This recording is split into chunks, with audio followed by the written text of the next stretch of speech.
Good morning. Kamusta kayo?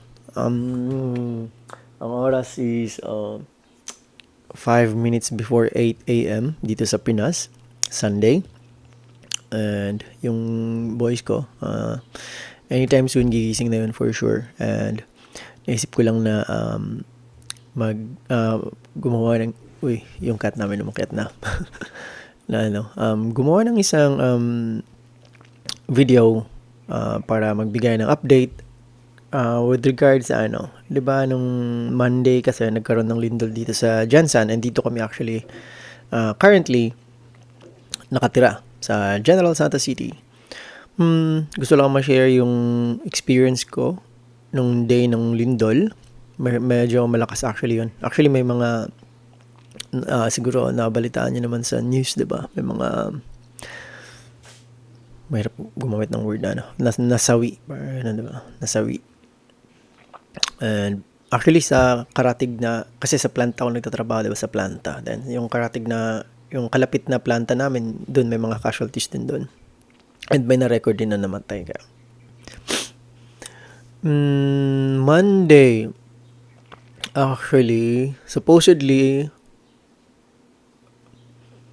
or actual talaga yun, nung day na yun, balikan na ng school ng mga private. Then, luckily, nung public ba sinabi ko? Balik school na lang mga public schools. Kaya, meron actually kaming working student dito sa bahay. Siya yung parang secondary na in charge sa, sa boys. Then, yung primary naman na in charge sa boys ko is yung tita ko. Nagkataon lang na may tita ko dito. But anyway, bumalik na siya ng school. And then ako naman, nag-school na siya. From Davao yun siya, nag-enroll na siya dito. And then ako naman, pupunta na ng work. And then yung tita ko, siya yung in charge dito sa bahay and sa kids. So, since wala pang pasok yung kids, kasi next month, July 15 pa yung schedule ng balik ng pasok nila. Pero dahil sa nangyaring earthquake na yun, baka mamaya ma-extend, I don't know. Kasi na-extend yung enrollment eh. Supposedly, tomorrow yung enrollment pero na-extend ng 29. But let's see. So, mabalik tayo. Nung morning na yon, palabas na, papunta ng school yung yung working student ko. Actually, pinsan ko lang din siya. And then, ako naman pumunta na ng work. And then, standby yung boys ko dito.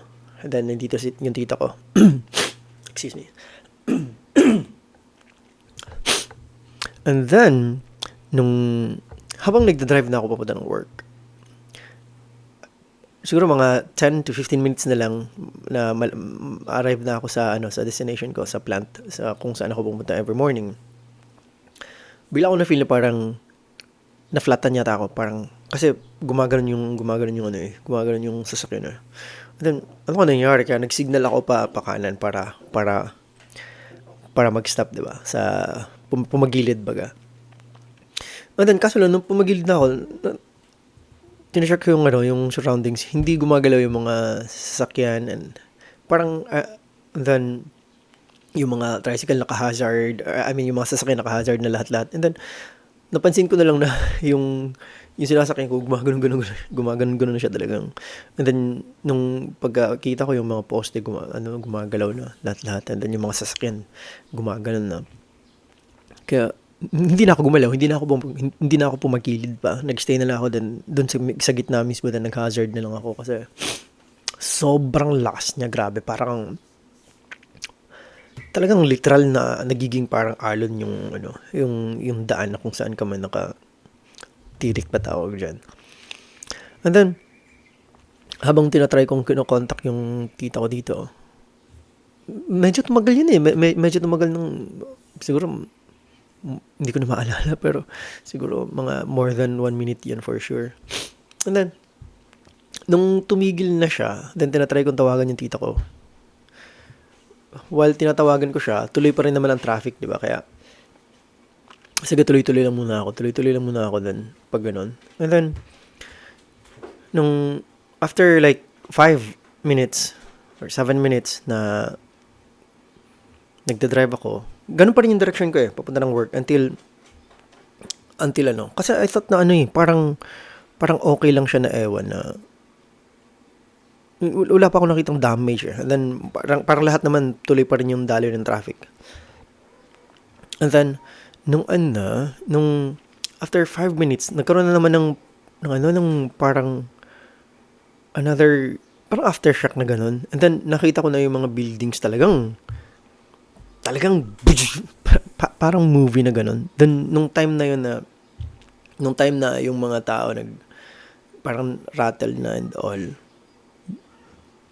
nag-U-turn na ako agad-agad. And then, kahit na ganun pa rin, walang tigil yung tawag ko sa tita ko nun. Then masyado na malabo yung signal nun. And then, tumawag na ako dun sa katrabaho ko. Sinabihan ko na, umikot na ako. Then, kasi ako sa work ko, kapag, syempre, wag ka ganyang lindol, priority ko talaga yung family ko, diba? And then, hindi mo rin may iwasan na, syempre, at the same time, yung mga, kasi, kapag in charge ka, you are responsible of those in your charge, diba? Kaya, gusto ko sanang i-check actually if may mga casualties ba din dun sa factory na pinagtatrabahuan ko. Kasi masyadong malakas yun talaga, sobra. And then, nakakuha naman ako ng, kahit na mahina yung signal, kahit pa paano, nakakausap ko naman yung tita ko. Then, okay naman daw sila. Kaya I thought talaga na makakapunta pa ako ng work nun eh. And then, nung talagang bagsakan na yung mga buildings, dun na ako na-rattle na ewan na. Well, syempre, kumbaga, at the same time, parang kinikip ko pa rin yung composure ko, diba? Kasi, makikita mo talaga lang yung mga tao, nag-iiyakan na lahat-lahat eh. Kasi, syempre, makita mo ba naman yung nakita kong bumagsak, yun yung Save More na building. Siguro, yung parang nag-viral talaga sa internet is yung Jollibee, diba? Yung talagang wasak na ganun. Yung Save More naman, hindi naman siya talagang nawasak. Talagang gumanon lang siya. Pero katakot pa rin talagang. And then, left, right pa. Kasi yung kanan, yung nasa kanan ko na building, ganun din. Yung structure niya, nandun pa rin. Pero, yung parang, yung pinakamataas, yung pinaka nasa taas na floor, yun yung bumigay eh. Kaya, then labasan yung usok. And then, nakita mo yung dadaanan kong na yung asphalt, yung road na mismo gumano. Kaya wala na talaga to sabi ko. Nung time na yun, hindi na yung tita ko yung tinatawagan ko, yung ko naman, yung katrabaho ko naman dun sa, yung kapwa ko manager dun sa planta. Sinabihan ko na I'm sorry, hindi na kita masasamahan dyan. Ipaprioritize ko na talaga yung family ko. Balik muna ako. Kaya, then sinabi niya naman na go. Iyan naman na yun. Sikasuin mo muna yung mga kids. Kaya, yun, pagka uwi ko, and then, it took parang, normally, pag nasa 30 minutes lang naman yung distance from sa tinutuluyan kong bahay until sa factory kung saan ako nagtatrabaho. Pero, nung time na yun, sumobra ng 1 oras kasi sobrang traffic na. Parang, wala kang matatakbuhan na ewan, lahat sobrang rattled na and all. And then, tayo lang guys parang sinisipon ako.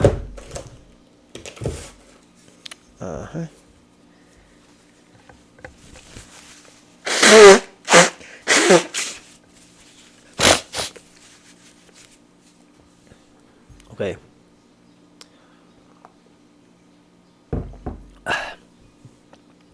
Then after an hour, nag-arrive na ako sa bahay. And then yun, shinare ng tita ko yung nangyari dito sa bahay na syempre habang pinapaliguan niya daw si Kyrie na bigla daw lumindol. And then bit na niya daw yung 2 bata. And then lumabas sila. And then pagdating ko dito, nandito na rin yung pinsan ko na pumunta ng school. Kasi supposedly opening ng school nila. Pero, pinauwi sila agad eh. Kaya since then, mag-1 week na rin. Kasi Monday na naman bukas. And wala pa rin daw announcement kung kailan pa sila babalik. And then, pagdating ko ng bahay, yun na. Wala nang kuryente. Walang signal, lahat-lahat. Kaya nagstay kami dito sa bahay like from anong oras ba yun? Siguro dumating ako dito mga 9 or 9 or before 9. Then, mula ng morning ngayon hanggang hapon, nag-stay lang talaga kami dito. And then, sobrang anxious ka na ewan na, kasi, every now and then, may aftershocks eh. And then, kunwari, dito kami sa loob ng bahay. Then, bigla na namang gaganon. Then, lalabas na naman kami.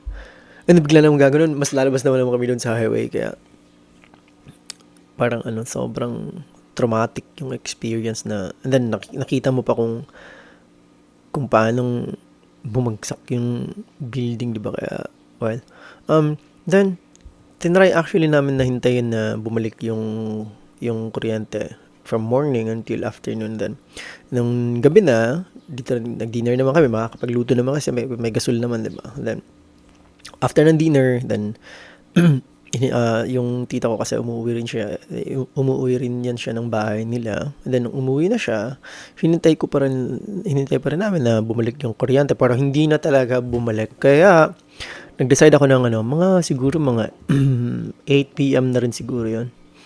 Nag-decide ako na and then yung mga gamit namin nakapack up na eh. Hapon pa lang prepared na. Para anytime na may evacuation mangyayari. And then nakalagay na sa yung mga kakailangan kong mga ganito. Sakto nandito eh. Mga ganito. And then, yung mga power banks. And then, kung ano pa, yung mga emergency lights, andito naman, hindi ko maabot. And then, nakapack na. And then, may mga extra clothes na nakaprepare sa sasakyan, nakabag na, ito yung sa mga boys, ito yung sa akin, parang ganun. Then yung mga pang work ko, kasi kailangan ko pa rin i-check every now and then kung ano nangyayari sa factor na pinagtatrabahuan ko, kasi syempre ako yung parang, hindi lang naman ako, no? Kami tatlo kami. 2 Japanese din ako. Kami yung eyes and the ears ng aming mga boss dun sa Japan, kaya kailangan naming mag-report every now and then. And then, nung mga bandang 8 p.m. na, dun na, nag-decide na ako na mag-stay dinala ko na yung boys. Kasama yung pinsan ko, nag-check-in kami sa isang hotel na may magandang, kasi dun din nagtatrabaho yung, yung husband yung nagbabantay, nung tita ko na nagbabantay sa kids. Dun din nagtatrabaho, kaya, dun, nag-check-in kami doon. And then, naman siya na hotel. Talagang napaganda ng foundation. Pero at the same time, vigilant pa rin. Kasi, marami pa rin aftershocks nun eh. And then, every time na parang gaganyan lang ng konti, tatawag agad sila sa room namin. Then, hey guys, magandang kayo, alerto kayo ha. Kasi gumagano. Okay. If man dito kayo pumunta, mga ganyan. Kaya, we felt very, parang hindi naman siya, kasi hindi mo pa rin guarantee kasi pag yung nature na yung nag-decide, talagang wala kang kawala eh. Kaya parang syempre vigilance, applyan lang ng vigilance, di ba? And then noon after so nag-stay kami doon ng gabi. Yung si Kyrie tsaka si Kobe kawawa eh, kasi parang na-trauma talaga sila. And then, talagang yakap lang sila ng yakap. Takot na ako, parang ganun. And then, nakatulog naman sila kahit paano. Ako naman, parang tulog manok lang na ewan na Then, the following morning, kailangan kong i-check kung ano nangyari sa planta, may mga pumasok ba ng mga tao. And then, luckily, yung isang division namin, may mga pumasok naman. Pero yung isang division talagang walang, 3 lang yung pumasok. Kaya, yung na-stop yung operation ng isang division, and then yung division naman na isa is okay lang naman, kaya nagpatuloy kahit paano para limited lang yung pinrocess namin. And then hindi ako nagtagal sa chinek ko lang yung overall na flow. And then mga bandang 10 a.m. bumalik na ako ng hotel. And then kahit wala pang kuryente, nag-check out na kami ng around 12 p.m. And then bumalik kami ng bahay. Pag uwi namin, wala pa rin kuryente, pero nakapag-charge na ako ng lahat ng mga kakailanganan, di ba? Kaya parang chill lang. And then bandang hapon or gabi, bumalik na yung kuryente. And then dito na kami natutulog sa sofa. Kaya medyo magulo. Ito actually, I mean sa sala. Dito na kami natulog sa sala. Ito yung sala actually namin. And then, so, yun po yung naging experience namin nung nakaraang lindol. Salamat sa marami actually akong natanggap na mga emails and messages galing sa mga sa ibang mga sa mga mabibilang lang naman sila ng mga subscribers. And salamat po. Thank you. We are safe na po right now and hopefully sana kahit papaano bumalik na sa normal yung takbo ng flow or yung flow ng life dito sa Jensen kasi hanggang ngayon hindi pa rin open yung mga malls. Pero since kahapon, Saturday, open na raw yung Friday yata yun. Nag-open na raw yung mangilan-ngilang yung grocery ng malls, pero grabe daw yung pila. Kaya pagpapasok ka, aabutin ka ng like yung katrabaho kong hapon nag-grocery siya sa isang mall yan dito sa Jensen, and then inabot siya ng 1.5 hours. Doon lang mismo sa register. Kaya ako naman, hindi na muna ako namimili ng bulk.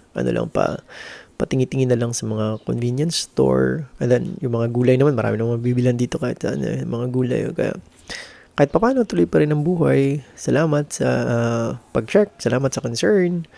And, hanggang dito na muna yung magiging update ko. Happy Sunday, everyone. And ako rin, nag-wish din ako ng safety ng lahat. Ingat po kayong lahat. And sana walang maka-experience ng ganong napaka-traumatic na ano ba yun? Event or sakuna. Kasi sobrang nakakatakot na makikita mo talaga yung dinadaan mong highway na parang alon na gumagano, no? Kaya, and salamat po. And I'll see you. And madagdag ko lang bago matapos. Gumraduate na actually si Kobe ng kindergarten and mag-grade 1 na siya next month. Yay! 2 na yung elementary ko. Supposedly, si Kobe actually may isang level pa yan siya ng kindergarten eh. Parang, kaso lang nung pagdating dito and then, chinek naman siya ng principal. Nilagay na siya agad sa kinder 2. Kaya, yun, gumraduate na siya ng kindergarten and then, from next month, July, kinder 1 na siya and yung kuya niya na si Kyrie is grade 2. So, meron akong kinder 1, meron akong kinder 2. Si Kaido ko naman is grade 4 na. Kaya, wala lang, napakabilis ng panahon. Salamat po sa inyong lahat and ingat. See you next time. Bye.